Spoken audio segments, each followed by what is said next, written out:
QVC exports limited ये company उन गिनी चुनी कंपनीज में से एक है जो अपना आईपीओ लेकर आ रही हैं, एसएमई कैटेगरी में अपना आईपीओ लेकर आ रही हैं एंड उस आईपीओ में ऑफर फॉर सेल कंपोनेंट है। अगर आप पिछले 25-30 आईपीओ देखोगे, एसएमई आईपीओ देखोगे, तो हार्डली आपको ऐसी कोई कंपनी मिलेगी जिसके आईपीओ में ऑफर फॉर सेल है। इस कंपनी के आईपीओ में ऑफर फॉर सेल है।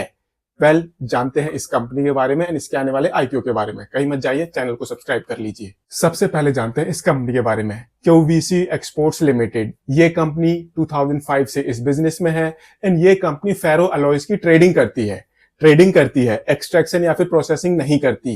एंड जो ये इस कंपनी के प्रोडक्ट्स हैं वो हैं high carbon silico manganese, low carbon silico manganese, high carbon ferro manganese, high carbon ferro chrome and ferro silicon. Basically ये वो प्रोडक्ट्स हैं जो स्टील इंडस्ट्री में, जो स्टील या फिर स्टेनलेस स्टील बनाने में एज अ मेन एंड काफी इंपॉर्टेंट इनपुट यूज होते हैं। एंड यही रीजन है दैट टाटा स्टील, JSW ऐसी बहुत सारी कंपनियां इस कंपनी के क्लाइंट्स हैं। एंड जैसा कि मैंने पहले ही बताया था दैट ये कंपनी फेरो अलॉयज की ट्रेडिंग करती है एंड ये कंपनी ज्यादातर अपने प्रोडक्ट्स को इंडिया के बाहर एक्सपोर्ट करती है। एंड अगर हम इस कंपनी की ओवरऑल रेवेन्यू देखें तो अप्रोक्सीमेटली 17% रेवेन्यू वो इस कंपनी की डोमेस्टिक सेल से आती है एंड अप्रोक्सीमेटली 83% रेवेन्यू वो इस कंपनी की एक्सपोर्ट सेल के थ्रू आती है। एंड जो ये कंपनी है, ये company different countries like Taiwan, Japan, Bangladesh, Vietnam, Thailand, Turkey, Afghanistan, Korea, Italy, Ukraine, United kingdom, Belgium and Oman जैसी कंट्रीज में अपने इन प्रोडक्ट्स को एक्सपोर्ट करती है। बट जो इस कंपनी की टोटल रेवेन्यू है अप्रोक्सीमेटली 50% वो सिर्फ टर्की से आती है। 49.90% रेवेन्यू इस कंपनी की वो टर्की से आती है। अब जो भी ये स्टील होता है, स्टेनलेस स्टील होता है, इसकी बहुत सारी वैरायटीज होती हैं, बहुत सारी क्वालिटीज होती है। हाई क्वालिटी का स्टील और स्टेनलेस स्टील भी होता है एंड लो क्वालिटी का स्टील एंड स्टेनलेस स्टील भी होता है। एंड ये सब कुछ डिपेंड करता है दैट जो स्टील कंपनियां होती हैं वो इनपुट किस तरह का यूज करती हैं। एंड जो ये कंपनी है, ये कंपनी टॉप क्वालिटी के फेरो अलॉयज प्रोवाइड करती है। एंड इस कंपनी की जो ये प्रोडक्ट्स हैं इनकी क्वालिटी से कोई कॉम्प्रोमाइज ना हो, इसके लिए इस कंपनी ने काफी स्ट्रॉन्ग क्वालिटी चेक लगाया हुआ है। बेसिकली ये कंपनी क्या करती है, एक जगह से फेरो अलॉयज परचेस करती है एंड दूसरी जगह बेच देती है। जो ये इस कंपनी के क्लाइंट्स है वो काफी फेमस कंपनियां हैं एंड काफी बड़ी बड़ी कंपनियां हैं। एंड इस तरह की जो कंपनियां होती हैं वो अपने सप्लायर को सेलेक्ट करने से पहले एक काफी तगड़ा ड्यू डिलिजेंस करती हैं। एंड इस कंपनी ने काफी बड़ी बड़ी कंपनियों के ड्यू डिलिजेंस को क्रैक किया हुआ है एंड ये कंपनी उन कंपनीज को अपने प्रोडक्ट सप्लाई करती है। दैट मीन्स जो इस कंपनी के प्रोडक्ट में क्वालिटी है, कोई इशू नहीं है।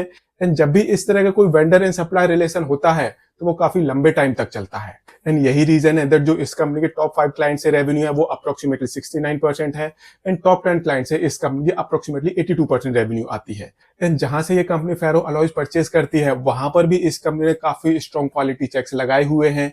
एंड अगेन एक बार इस कंपनी ने अपना कोई वेंडर सेलेक्ट कर लिया तो ये कंपनी भी उस पर्टिकुलर वेंडर से काफी लंबे टाइम तक प्रोडक्ट परचेज करती रहती है। एंड यही रीजन है दैट जो इस कंपनी के टॉप 5 सप्लायर से परचेजिंग है वो अप्रोक्सीमेटली 69% है एंड टॉप 10 सप्लायर से इस कंपनी के टोटल परचेजिंग का अप्रोक्सीमेटली 84% आता है। एंड अगर हम इस कंपनी के फाइनेंशियल्स देखें, इस कंपनी की रेवेन्यू देखें तो ये बियॉन्ड एनी डाउट क्लियर है दैट ये कंपनी मार्जिन्स पर प्ले नहीं करती, ये कंपनी क्वांटिटी के ऊपर प्ले करती है।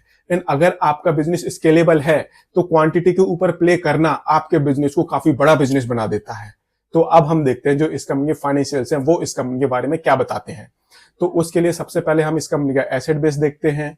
मार्च 2022 में इस कंपनी का टोटल एसेट बेस था 55 करोड़ रुपीस के आसपास। अगले साल ये बढ़कर 65 करोड़ रुपीस के आसपास पहुंच गया है। एंड मार्च 2024 में इस कंपनी का टोटल एसेट बेस ये 94 करोड़ रुपीस के आसपास है। ऐसे ही अगर हम इस कंपनी की रेवेन्यू देखें तो इस कंपनी का रेवेन्यू बेस बहुत बड़ा है। मार्च 2022 में इस कंपनी की टोटल रेवेन्यू थी 127 करोड़ रुपीस की। अगले साल ये बढ़कर 214 करोड़ रुपीस पर पहुंच गई है। एंड मार्च 2024 में इस कंपनी की टोटल रेवेन्यू ये 454 करोड़ रुपीस को क्रॉस कर गई है। जो इस कंपनी की रेवेन्यू ग्रोथ है वो काफी जबरदस्त है। बट रेवेन्यू के हिसाब से इस कंपनी का प्रॉफिट बहुत कम है। मार्च 2022 में इस कंपनी का टोटल प्रॉफिट वो लेस देन 1 करोड़ रुपीस का था। अगले साल इस कंपनी ने 1.7 करोड़ रुपीस का प्रॉफिट कमाया था। एंड मार्च 2024 में इस कंपनी का प्रॉफिट ये अप्रोक्सीमेटली 4 करोड़ रुपीस का है। तो अगर हम रेवेन्यू को इस कंपनी की प्रॉफिटेबिलिटी के साथ कंपेयर करते हैं तो यहाँ पर हमें बहुत बड़ा डिफरेंस नजर आता है। ये कंपनी काफी थिन मार्जिन पर ऑपरेट कर रही है। एंड ऐसे टाइम पर इस कंपनी के बुक्स में अप्रोक्सीमेटली 50 करोड़ रुपीस की बोरोइंग है। तो अब आप इस कंपनी की प्रॉफिटेबिलिटी को इस कंपनी की इंटरेस्ट कॉस्ट के साथ कंपेयर करो तो आपको काफी कंसर्निंग पिक्चर नजर आएगी। एंड जब भी ऐसा होता है तो मैनेजमेंट का गोल होता है दैट हमको अपनी बोरोइंग को कम करना है। ऐसे ही अगर हम इस कंपनी का ऑपरेटिंग कैश रियलाइजेशन देखें तो मार्च 2022 में इस कंपनी का ऑपरेटिंग कैश रियलाइजेशन ये 2 करोड़ रुपए से कम था। अगले साल ये बढ़कर 2.7 करोड़ रुपीस को क्रॉस कर गया है एंड मार्च 2024 में इस कंपनी का ऑपरेटिंग कैश रियलाइजेशन ये 10 करोड़ रुपीस को क्रॉस कर गया है। नाउ अब आपको इस कंपनी की बोरोइंग को देखकर थोड़ी सी कंफर्टेबल पोजीशन नजर आएगी, बिकॉज एक ऐसी कंपनी जिसकी बुक्स में 50 करोड़ रुपीस के आसपास की बोरोइंग है, वो कंपनी अपने ऑपरेशन से करीब करीब 10 करोड़ रुपए का कैश जनरेट कर रही है।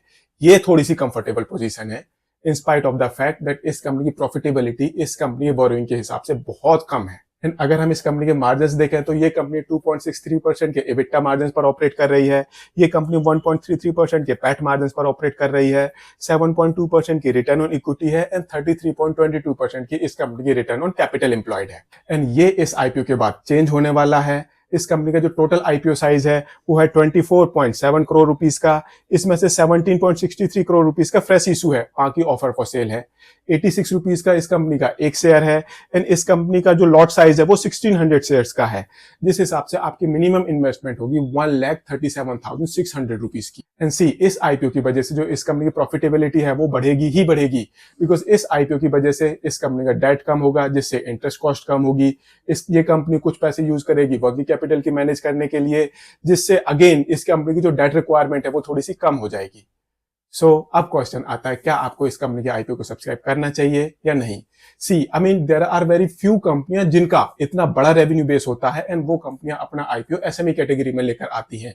एंड इसी तरह की कंपनियां होती हैं जो आगे जाकर ज्यादातर केसेस में एक एसएमई कंपनी से बढ़कर मेन लाइन कंपनी में कन्वर्ट हो जाती है। बट स्टिल ये आपका अपना डिसीजन है, सोच समझ कर लें। मैं इस कंपनी के आईपीओ को सब्सक्राइब नहीं करने वाला।